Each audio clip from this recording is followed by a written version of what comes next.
Fala pessoal, Regis Vasconcelos aqui de Fortaleza. Bom, gente, a gente tem visto nesses últimos dias, nesse final de semana, eu tenho acompanhado as notícias, muito se falando das Forças Armadas, né? Assim, um desencontro muito grande de informações. Pessoas de um lado dizendo que as Forças Armadas já estão atuando, já outras um tanto quanto desanimadas, e o povo, muita gente também também entrando assim um tanto quanto nesse desânimo, de meio que cansados de esperar das Forças Armadas alguma atitude, e até agora apenas o que se vê são notinhas e nada absolutamente de concreto em relação a isso, né? O silêncio do presidente também ajuda a aumentar esse desânimo, né? Ninguém sabe exatamente o que esperar desse comportamento, desse silêncio, né? Muitos dizem que é uma estratégia, outros falam que o presidente está meio que cansado, está desanimado, está triste. E aí falam que tudo que ele posta é uma incógnita, né? Ele está dando pequenos sinais de que alguma coisa está para acontecer, mas de fato, até agora, de concreto, eu não vi nada, né? Então, assim, juntando tudo isso que essas observações que eu fiz durante o final de semana, eu tomei nota que de algumas questões relativas às Forças Armadas, né? Desse monte de coisas que se falam, né? E para a gente refletir um pouco sobre essas situações, né? E aqui estão coisas mais recentes que foram divulgadas hoje, tem coisas mais para trás um pouco, né? E assim, eu vou falar aqui, essas notas que eu tomei aqui, vou comentando e ao fim eu vou dizer o que é que eu acho dessa situação toda, tá? Então vamos lá. Algumas coisas que a gente tem que atentar para isso. A primeira delas, uma das coisas que me chamou muita atenção foi a mudança, né, a troca de alguns generais feitas pelo Bolsonaro recentemente. E por que que isso chama atenção? Chama atenção porque não é um movimento comum para um governo que está se despedindo, né? Um governo que está acabando, né? Não é um movimento comum um presidente fazer substituições de generais a um governo que tem, na ocasião, pouco mais de um mês para o seu final. Então, não é uma atitude comum. Não é uma atitude comum. Por que mexer nesses generais que estavam ocupando ali cargos de confiança? Uma outra coisa interessante também foi sobre a fala do general Mourão, no dia 27 de novembro agora do mês passado, né? Ele falou sobre a intentona, né? Eu vou colocar aqui para vocês, vou ler aqui para vocês qual foi a fala do Mourão. No dia de hoje, em 1935, traidores da pátria intentaram contra o Estado e o povo brasileiro. A intentona de 27 de novembro de 35 foi a primeira punhalada do movimento comunista internacional contra o Brasil. Não seria a última. E aí ele termina o tweet dizendo: eles que venham, não passarão. Bom, essa intentona que ele fala foi o nome pelo qual ficou conhecido um movimento que foi feito pelos comunistas em 35, durante o governo de Getúlio Vargas, no qual houve a participação de militares nessa tentativa de tomada do Brasil pelo comunismo. E isso é uma coisa que chama atenção, né? Porque a gente tem visto recentemente o Paulo Figueiredo, né? Não só ele, tiveram outras pessoas, mas quem primeiro deu a notícia foi o Paulo Figueiredo, jornalista da Jovem Pan, dizendo que haviam entre os generais, 3 generais, especificamente, salvo engano, os comandantes do Nordeste, Sudeste e Sul, que eram os generais que estavam ali criando uma desunião dentro do alto comando do Exército, fazendo com que enfraquecesse a tentativa do presidente, né, junto com a maioria dos generais, para que houvesse uma reação a tudo que tem acontecido, ao resultado, né, que nós tivemos agora em outubro, né, no dia 30 de outubro, e fazendo com que as Forças Armadas não atendessem os apelos da população, né, que seria determinar uma GLO, né, e apurar os fatos do acontecido, punir as pessoas que tinham que serem punidas pelos problemas que vem acontecendo, né? Eu não posso falar aqui algumas palavras, porque senão a plataforma talvez tire até o vídeo do ar, né? Então, assim, para o quê? Para essa GLO, o objetivo seria restaurar o Estado Democrático de Direito, porque hoje a gente não vive no Estado Democrático de Direito, né?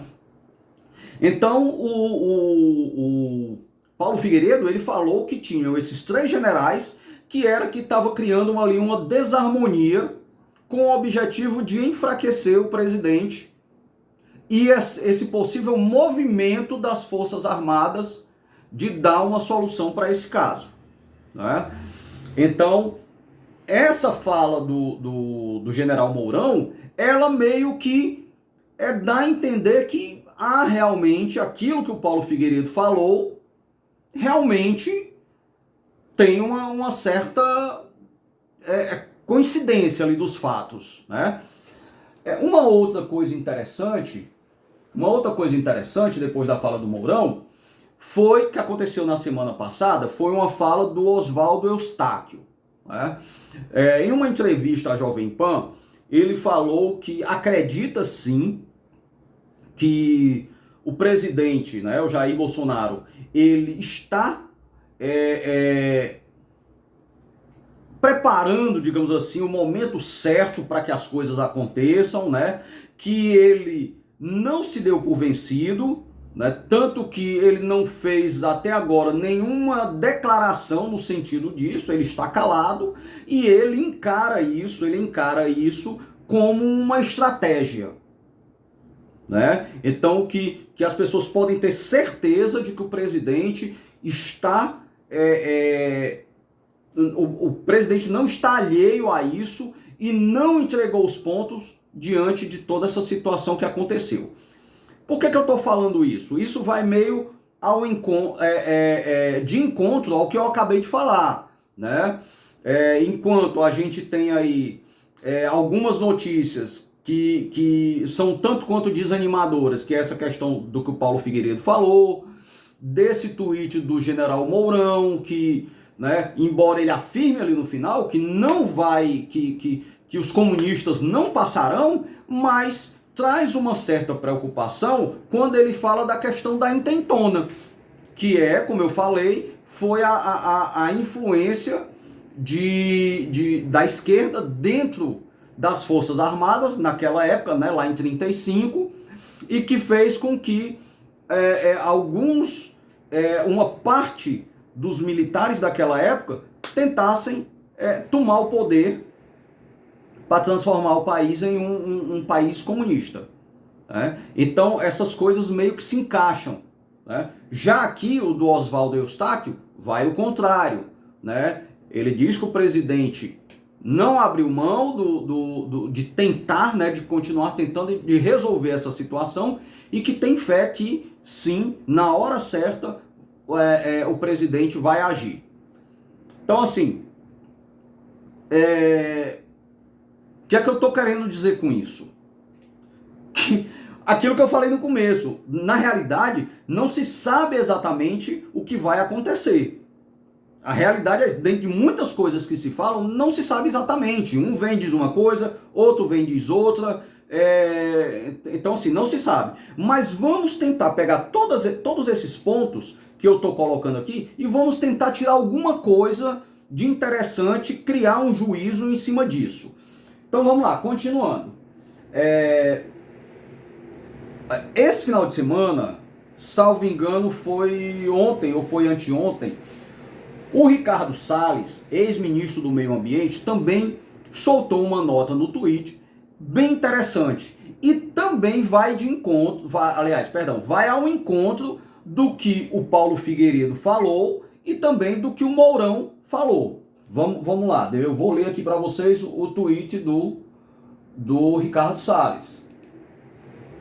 Olha só, ele fala,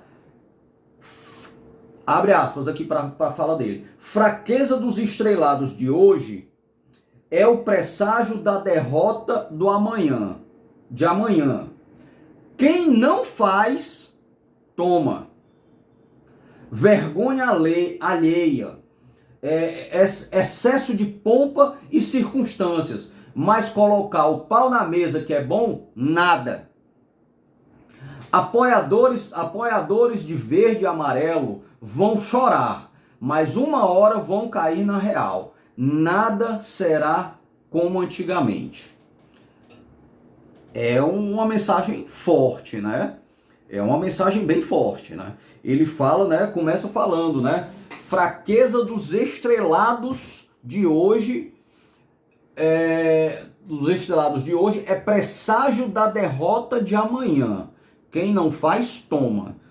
Para mim, os estrelados aqui que ele fala são os generais, né?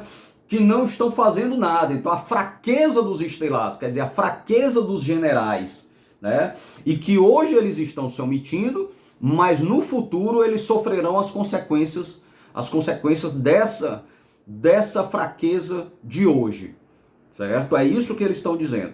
E a gente sabe isso porque pelas intenções que a gente sabe de que o PT tem para enfraquecer os militares ao chegar no poder, né? Isso já foi falado por diversos, pelo próprio Lula, pelo José Disseu, pelo José Genuíno, certo? Que eles pretendem fazer várias mudanças para tirar, inclusive, uma das mudanças que eles querem fazer é mudar a Constituição e tirar o artigo 142 da Constituição, né? Então, assim, eles eliminariam constitucionalmente a possibilidade das Forças Armadas intervir em uma situação, por exemplo, como essa que nós estamos vivendo agora, né? Então, dando continuidade, aqui, outra mensagem que a Cristina Gremel, né, que eu tô na dúvida se ela ainda é da Jovem Pan ou se ela está na Revista Oeste agora. Mas ela escreveu uma coisa interessante no tweet, isso já foi hoje, segunda-feira, dia 5 de dezembro de 2022, né? E ela publicou uma carta que seria de um oficial destinado aos generais das Forças Armadas, né? E na carta, eu não vou ler a carta toda, ela publicou no Twitter várias mensagens, certo? Mas resumidamente é uma carta que mostra que existe uma grande insatisfação dos oficiais com a inércia das Forças Armadas, ou seja, dos generais. Então a carta é cobrando os generais, cobrando uma atitude dos generais, né? Que eles deem uma resposta ao povo, à aclamação do povo na porta dos quartéis, certo? Bom, isso são algumas coisas que eu peguei, certo? São esses pontos aqui que eu peguei e que eu acho interessante que a gente possa fazer algum juízo de valor em relação ao que realmente está acontecendo atualmente e o que pode vir a acontecer, né? Porque, de fato, a gente vê muitas muitas pessoas falando, já começou, já criou-se uma GLO e tal, mas de fato não existe. Hoje, de fato, ainda não existe nada de concreto em relação a uma intervenção que eu falo não seria uma intervenção militar, mas uma intervenção, uma posição dos militares em relação a tudo que está acontecendo, tá? Então, assim, como eu disse, não se sabe de fato o que está acontecendo e o que vai acontecer. Porém, uma das coisas, ninguém pode dizer que não está acontecendo, que é uma grande movimentação das Forças Armadas em todo o território nacional. Isso daí ninguém pode negar. Se você procurar com mais cuidado no YouTube, no TikTok, acho que é Kawaii, não tenho certeza. Se você procurar, você vai ver muitas filmagens de pessoas em todos os lugares do Brasil filmando comboios, comboios com caminhões de militares, com tanques, helicópteros se movimentando, vários helicópteros se movimentando. Eu vi uma filmagem de vários caças chegando no estado de Roraima, né? Então, assim, a gente sabe, existe, ninguém pode negar isso, que existe uma grande movimentação das Forças Armadas.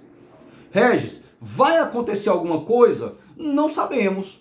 Mas essa movimentação, sim, é uma coisa real, é uma movimentação atípica. Você não encontra todo dia um comboio com dezenas de carros militares saindo de diversos lugares e indo para outros.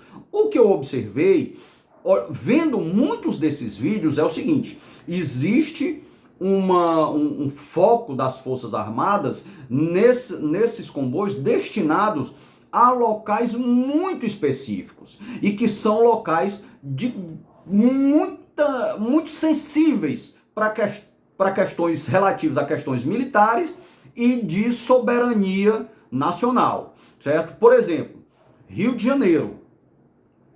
Rio de Janeiro tem ali uma questão muito complexa, que é a questão dos morros, né? E a questão do crime, né, organizado lá naquela região, né, que é muito forte, a gente sabe. Então, assim, a gente viu que tem uma movimentação muito grande de militares hoje naquela região. E as outras regiões são portos e região de fronteira. Região de fronteira seca. Né? Por exemplo, Venezuela, como eu acabei de falar. Né? Então, assim, tem havido uma movimentação muito grande de militares nesses lugares, indo para esses lugares, reforçando o que já existe, né? Reforçando a presença militar das Forças Armadas nesses lugares. E o que isso quer me dizer? Isso quer me dizer que pode ser que esteja havendo uma antecipação das Forças Armadas antes de que seja declarado uma ação militar, digamos assim, certo? Por quê? Porque vamos supor, se realmente o presidente decretasse hoje uma GLO, tá? Isso é uma situação que pode causar e vai causar, se tomar, isso vai causar uma certa, digamos assim, uma certa complicação, digamos assim, temporária, lógico, mas vai, na vida, na sociedade, né? E trará algumas consequências que vão muito além apenas da mudança de rotina das pessoas em alguns lugares, tá? Como eu disse, novamente, estou falando meio que em código, porque tem algumas palavras que são complicadas falar aqui, né? E também, não só essa situação pode acontecer de forma interna, como também pode acontecer de forma externa, né? Existe um risco no caso da decretação de uma GLO, para conter toda essa situação, colocar, digamos assim, colocar o Brasil nos trilhos, né? Voltarmos a ser uma sociedade baseada no Estado Democrático de Direito, né? Isso pode gerar consequências. Consequências tanto de agentes internos, tá? Que podem criar uma situação complicada, tá? Por exemplo, gente como MST, esse pessoal lá do Rio, que estão lá nos morros, que eu falei, né? Como também agentes externos, principalmente na região de fronteira, como, por exemplo, a Venezuela, né? Eles quererem, de repente, trazer militares, tentar uma invasão, guerrilheiros, né? Então, existe uma preocupação. Então, antes de que seja decretada pelo presidente e que comece a se tomar as atitudes que tem que ser tomadas para o restabelecimento da democracia brasileira, da harmonia entre os poderes, de tudo isso que tem sido afetado com essas últimas decisões da mais alta corte, né? Então é preciso que as Forças Armadas elas resguardem a população, a sociedade, as nossas fronteiras. Então, ao meu ver, o que está acontecendo é isso. As Forças Armadas elas estão tomando conta desses lugares porque aparentemente algo vai acontecer. O que é? Não sei. Mas eu não vejo outra explicação para essa grande movimentação das forças que não seja isso. Né? Na hora que houver uma decretação, na hora que o presidente for lá em rede nacional e disser, olha, a partir de agora está decretado a GLO e tá, para colocar as cartas na mesa,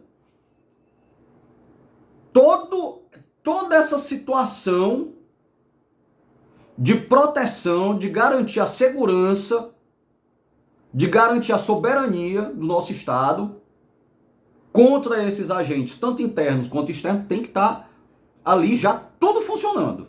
Tudo funcionando. Certo? Então, essa é a minha opinião. Regis, vai acontecer? Não sei. Pode acontecer, pode não acontecer, mas é o que eu estou vendo. É o que eu estou vendo. Tá? E assim, e as Forças Armadas, você pode ter certeza, se eles tiverem em comum acordo de que existe a necessidade de se fazer, você pode ter certeza que essa informação não seria vazada para nenhum canal, para nenhum jornalista em primeira mão. Certo? Militares, eles lidam estrategicamente com todas as situações. Certo? Principalmente como uma situação extrema como essa que a gente vive hoje. Tá? Então, assim, a qualquer hora a gente pode ser surpreendido por uma situação dessa. Como podemos também depois ser surpreendidos com eles não tomando atitude nenhuma e deixando simplesmente a coisa correr aí, como tá. E eu acredito nas duas possibilidades. Infelizmente. Infelizmente. Mas eu ainda prefiro acreditar no Oswaldo Eustáquio. É um jornalista investigativo, tem uma certa proximidade ali com o presidente, né? Então eu prefiro acreditar nele e ser otimista de que nós vamos ter um desfecho positivo para isso. Essa é a minha opinião. Beleza? Vamos torcer para que o melhor para a nossa sociedade aconteça. Porque hoje a luta não é por uma cadeira de presidente. É claro que nós queremos que o nosso presidente continue lá.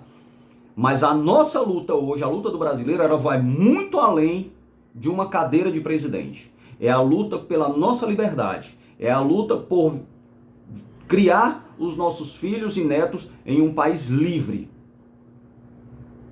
Essa é a nossa luta. Por isso que ninguém pode desistir. Ninguém pode desistir. O principal agente que tem que garantir, que tem que buscar para garantir essa liberdade, somos nós mesmos, povo. Tá? Somos nós mesmos. Então, a gente não pode tirar o pé do acelerador 1 milímetro. 1 milímetro. Ok? Então é isso. Valeu, um forte abraço a todos.